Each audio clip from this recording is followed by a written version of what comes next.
আজি বঙাইগাঁৱৰ এই কেন্দ্ৰীয় বিশ্বৱা উৎসৱত অংশগ্ৰহণ কৰি সমগ্ৰ অসমবাসীলৈ বিশ্বৱাৰ শুভেচ্ছা বহাগ বিহুৰ শুভেচ্ছা জনাইছোঁ আৰু সঁচাকৈ অত্যন্ত আনন্দ অনুভৱ কৰিছোঁ যে অসমৰ এটা ইতিহাস প্ৰসিদ্ধ জনগোষ্ঠী কোচ ৰাজবংশীসকলৰ এই বিশ্বৱা উৎসৱ বঙাইগাঁৱত খুব সুন্দৰভাৱে আকাশে পালন কৰিছে আৰু মই ইয়ালৈ আহি তেখেতসকলৰ যি ধৰণৰ উৎসাহ উদ্দীপনা আৰু যি নিজৰ সংস্কৃতি ৰক্ষাৰ কাৰণে যি ধৰণে কাম কৰিছে সি সঁচাকৈ প্ৰশংসনীয়। মই তেখেতসকলক ধন্যবাদ জ্ঞাপন কৰিছোঁ আৰু আমাৰ চৰকাৰখনে সদায় এটা কথাই লক্ষ্য ৰাখিছে যে অসমৰ প্ৰতিটো জাতি জনগোষ্ঠীৰ যাতে সম বিকাশ সম উন্নয়ন হয়, তাৰ লগে লগে প্ৰতিটো জাতি জনগোষ্ঠীৰ নিজৰ নিজৰ সংস্কৃতি নিজৰ নিজৰ খাদ্যাভ্যাস পোচাক সকলো দিশতে যাতে তেখেতসকলে চহকী হৈ থাকিব পাৰে সেই দিশত আমাৰ চৰকাৰখনে সদায় কাম কৰাৰ চেষ্টা কৰিছে।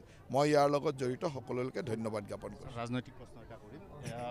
বিজেপিৰ প্ৰতীক চিহ্ন খাকী হাফ পেণ্ট বা গডছেৰ পিষ্টল বিভিন্নজনে বিভিন্ন কথা কৈ থাকিব, কিন্তু এটা কথা স্পষ্ট যে আজি অসমৰ ৰাইজে আজিৰ বাস্তৱ কথাবিলাক বুজি পাইছে আৰু মুখ্যমন্ত্ৰী ডাঙৰীয়াই যি কথা কৈছে সেয়া যে কংগ্ৰেছৰ জিয়া বাস্তৱ আছিল সেই কথাবিলাক সকলোৱে জানে।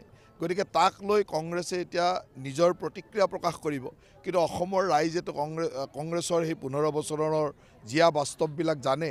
সেই বাস্তৱবিলাক ক'ত আছিল, কি আছিল আৰু সেইটোক ভিত্তি কৰি কি হ'ব লাগে সেই কথাটো মুখ্যমন্ত্ৰী ডাঙৰীয়াই স্পষ্ট ভাষাৰে কৈছে। গতিকে মই ভাবোঁ যে ইয়াক যোনে বিতৰ্ক কৰিব তাক ৰাইজে তাৰ প্ৰত্যুত্তৰ দিব। পঞ্চায়ত নিৰ্বাচনত এইকেইটা দিন মই বিভিন্ন অঞ্চল গৈ আছোঁ। আমি গোটেই অসমতে ৰাষ্ট্ৰীয় গণতান্ত্ৰিক মৰ্চা হিচাপে আমি নিৰ্বাচনত অৱতীৰ্ণ হৈছোঁ। ভাৰতীয় জনতা পাৰ্টি, অসম গণ পৰিষদ, ৰাভা আছং যৌথ সংগ্ৰাম সমিতি, গণশক্তি আমি সকলোৱে মিলি একেলগে নিৰ্বাচনত অৱতীৰ্ণ হৈছোঁ আৰু যলৈকে গৈছোঁ সেই একেই ঢৌ যে মিত্ৰজোঁটৰ প্ৰাৰ্থীক জিকাব লাগে আৰু ৰাষ্ট্ৰীয় গণতান্ত্ৰিক মৰ্চাক সকলোতে জিকাব লাগে, সেই ধৰণৰ এটা পৰিৱেশ দেখিছোঁ। গতিকে ৰাইজৰ ওচৰত আশীৰ্বাদ বিচাৰিছোঁ যাতে প্ৰধানমন্ত্ৰী নৰেন্দ্ৰ মোদী ডাঙৰীয়াৰ নেতৃত্বত ভাৰতবৰ্ষৰ যি বিকাশ আৰু মুখ্যমন্ত্ৰী হিমন্ত বিশ্ব শৰ্মা ডাঙৰীয়াৰ নেতৃত্বত অসমৰ উন্নয়ন আৰু বিকাশৰ লগত সকলোৱে আশীৰ্বাদ কৰিব যাতে আমাৰ দলৰ প্ৰাৰ্থীসমূহ বা আমাৰ মিত্ৰ দলৰ প্ৰাৰ্থীসমূহ সকলো ঠাইতে জয়যুক্ত হয়। বঙাইগাঁও জিলাত দেখিবলৈ পোৱা গৈছে যে সৃজন গ্ৰাম তাত কিন্তু কংগ্ৰেছৰ কিছুমান অঞ্চল আমি সাধাৰণতে আমাৰ বিপক্ষৰ অঞ্চল বুলি ধৰি লওঁ, কাৰণ কথাটো এনেকুৱা যে আমি অসমৰ মূল সুঁতিৰ মানুহৰ কাৰণে, খিলঞ্জীয়া মানুহৰ কাৰণে, প্ৰকৃত ভাৰতীয় মানুহৰ কাৰণে আমাৰ দলটো বা আমাৰ মিত্ৰ দলে কাম কৰে।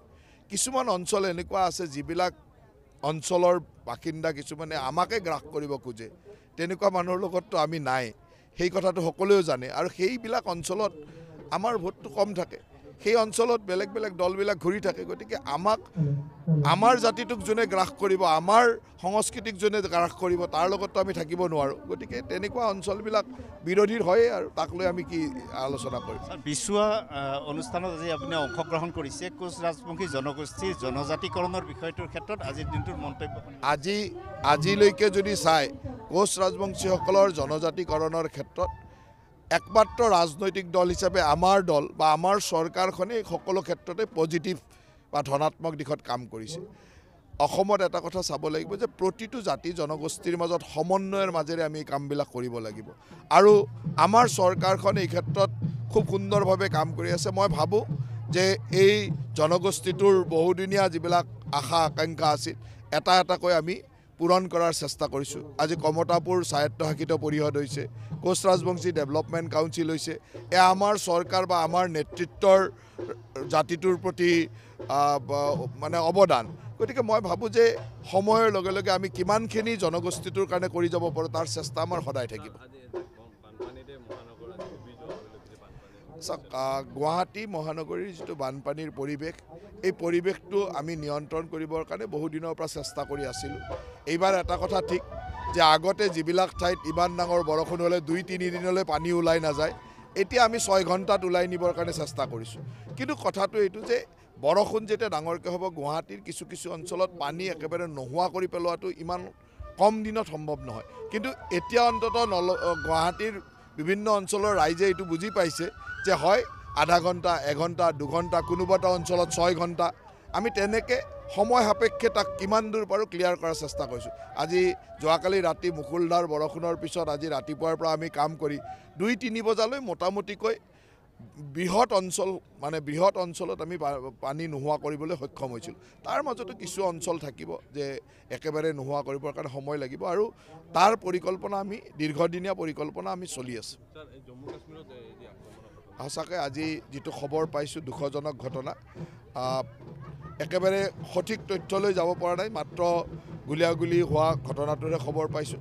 গতিকে যিয়ে নহওক এজন পৰ্যটকৰ গুলীয়া বুলি কৈছে, গতিকে এই কথাবিলাকে মনত দুখ দিয়ে। নিশ্চয়কৈ চৰকাৰে বিহিত ব্যৱস্থা তাত ল'ব।